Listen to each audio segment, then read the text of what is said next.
पहले big wall पर आइए, दिल्ली ब्लास्ट का पाकिस्तानी कनेक्शन ये देखिए जरा। मनीष, मैं आपके पास आने वाला हूं। यहां पर फरीदाबाद से गिरफ्तार डॉक्टर शाहीन आतंकी संगठन जैश से जुड़ी हुई है, यह जानकारी आ रही है। नेक्स्ट दिखाइए, जैश की महिला विंग जमातुल मोमिनात की हेड थी शाहीन।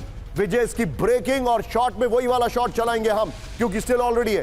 भारत में रिक्रूटमेंट तैयार करने का जिम्मा सौंपा गया था। सीधे आइए, अभिजीत शाहीन के घर के बाहर है। अभिजीत, अभी आपके पास क्या क्या अपडेट है, तुरंत बताइए जरा। देखिए, सबसे बड़ी अपडेट इस वक्त की यह है कि पिछले 40 मिनट से यूपी पुलिस, यूपी एटीएस और जम्मू कश्मीर पुलिस जो भीतर थी, अब बाहर निकलने की जानकारी उनकी सामने आ रही है। पुलिस अधिकारी आपको सामने बाहर निकलते हुए दिखाई देंगे। इसमें यूपी एटीएस के भी अधिकारी शामिल हैं और उसके अलावा जम्मू कश्मीर पुलिस के भी जो अधिकारी हैं वो शामिल हैं। तो आधे घंटे से ज़्यादा से, ये 40 मिनट से ज़्यादा से लगभग ये पूछताछ जो है वो चल रही थी लगातार, और उसके बाद अब जो है धीरे धीरे अधिकारी यहाँ से निकलना शुरू हो गए। हालांकि अभी भी कुछ एटीएस और जेके पुलिस के कुछ अधिकारी जो है वो अंदर बताए जा रहे हैं, जो कि बातचीत कर रहे हैं शाहीन के पिता से। शाहीन का जो घर है वो लखनऊ के खंडारी बाजार में इसी जगह पर है, और यहाँ पर सामने जो आप चहल पहल देख रहे हैं वो इसी बात की है कि शाहीन के पिता से लगातार पूछताछ और बातचीत यहाँ पर हो रही है। सबसे बड़ा कनेक्शन जो सामने आया वो शाहीन और उसके अलावा परवेज अंसारी, दोनों भाई बहन निकले। सुबह परवेज अंसारी के घर पर रेड हुई थी। परवेज अंसारी फरार बताया जा रहा है, और शाहीन जो कि पुलिस के गिरफ्त में है, उसके घर पर इस वक्त रेड पड़ रही है। यानी कि यहाँ से निकलकर और इलाहाबाद से पढ़ाई करने के बाद वो फरीदाबाद में रह रही थी, और पूरा का पूरा एक डॉक्टरों का ही। अंडरस्टूड। मैं इसको टॉस ओवर करूंगा इसी फ्रेम पे। पुनीत मेरे साथ रहिए। पुनीत, एक बात बताइए हमें, क्या पुनीत मुझे सुन सकते हैं? पुनीत, क्या मुझे सुन सकते हैं? पुनीत तक शायद मेरी आवाज नहीं पहुंच पा रही है। पुनीत को कनेक्ट करिए। मैं पुनीत के पास वापस आ रहा हूं। यहां पर मैं सीधे टॉस ओवर करूंगा, हमारे जो खास मेहमान यहां पर जुड़े हुए हैं। लेकिन सबसे पहले दत्ता सर, पाकिस्तान का इसमें कनेक्शन आ रहा है, मॉड्यूल वहां से ऑपरेट हो रहा है, इसकी टाइमिंग को लेकर आपको आपके मन में कोई डाउट है? देखिए, मेरे मन में कोई डाउट नहीं है।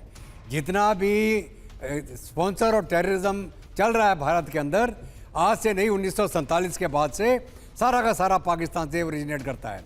पाकिस्तान के माध्यम से अलग अलग जो इन्होंने ग्रुप बना रखे हैं, प्रॉक्सी ग्रुप्स, जो कि हालांकि आईएसआई द्वारा और पाकिस्तान की फौज के द्वारा संचालित हैं, ये लगातार मुलस्सिस है इसमें। और मेरे साथ जनशंकर प्रसाद सर हैं।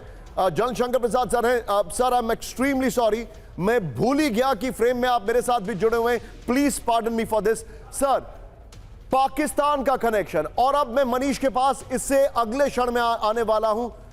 सर, यहां पर दो पर्टिनेंट सवाल पूछे जा रहे हैं एक्सपर्ट्स की तरफ से, और कई ब्लॉगर्स इसको लिख रहे हैं। पाकिस्तान लगातार इंटरनल डिस्टर्बेंसेस जो तहरीक तालिबान को लेकर हो रही हैं, जो इंटरनल डिस्टर्बेंसेस बलूचिस्तान को लेकर हो रही हैं, जो उसका डिस्प्यूट अफगानिस्तान से सॉल्व नहीं हो रहा है, उसके बाद पाकिस्तान जानबूझ के ये चीज डायरेक्ट करता है एक्सटर्नल डिस्टर्बेंसेस, और वो भारत की तरफ। क्या इसका टाइमिंग को वैसे जोड़ा जा सकता है?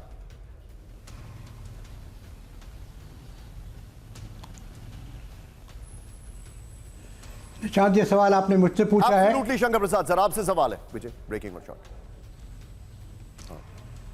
देखिए, इसको ज़रा ध्यान से सोचना पड़ेगा। 4 साढ़े 4 महीने हो गए पुलवामा के बाद, पहलगाम के बाद, सॉरी।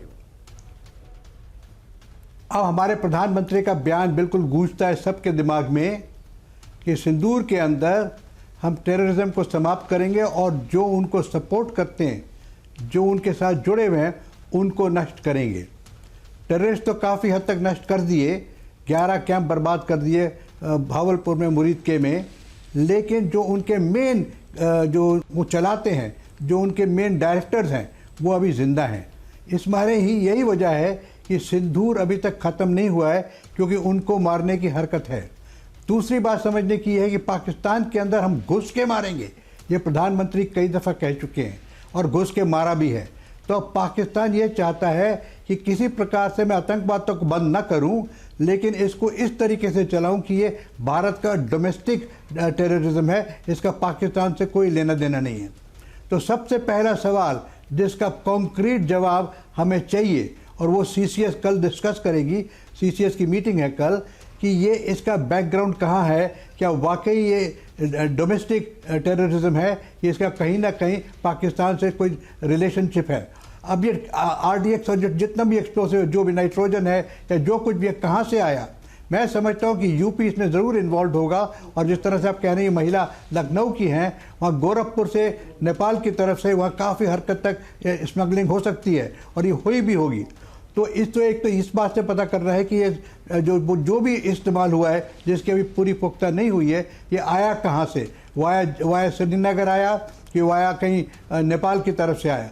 दूसरा इसका ये पता करना है कि चाहे जो कर रहे हैं फिजिकली जिन्होंने किया है वो तो शायद इंडियंस हैं, लेकिन इसके पीछे इसकी साजिश, इसकी टाइमिंग, इसकी सारी डिटेलिंग, फंडिंग ये कहाँ से हुई है? अब प्रॉब्लम ये खड़ी हो रही है कि इसके टेररिस्ट इंसिडेंट, जो हमारे पास प्रधानमंत्री का ओवरऑल व्यू है कि टेररिस्ट को हम खत्म करेंगे पाकिस्तान के, अब पाकिस्तान पर हमला कहाँ करेंगे हम? तो इसी चीज को बदलने के लिए पाकिस्तान अब बांग्लादेश का भी इस्तेमाल कर रही है, आपको पता है। बांग्लादेश के अंदर से भी बड़ा मैक्रो लेवल पर खबरें आ रही हैं। आउट किया है लेवल चीफ जा चुके हैं। आपको एक बड़ी खबर बताने वाला हूं। मैं तो मैक्रो लेवल, देखिए निशान में मैक्रो नहीं, निशान में मैक्रो लेवल पे ही बता सकता हूं, ठीक कह रहे हैं, क्योंकि जो डिटेल्स आ रही हैं ये तो अभी बड़ी नेसेंट स्टेज में है। टोटली जब तक इसकी पूरी पुख्ता नहीं आएगी तब तक इसको बिगर स्टेज पे ही देखना पड़ेगा। बिल्कुल ठीक कह रहे हैं, और इसीलिए आपकी प्रेजेंस मेरे लिए जरूरी थी इस शो में सर, क्योंकि वो मैक्रो कैनवस से ही हम एकदम माइक्रो लेवल पर फिर फोकस करते हैं।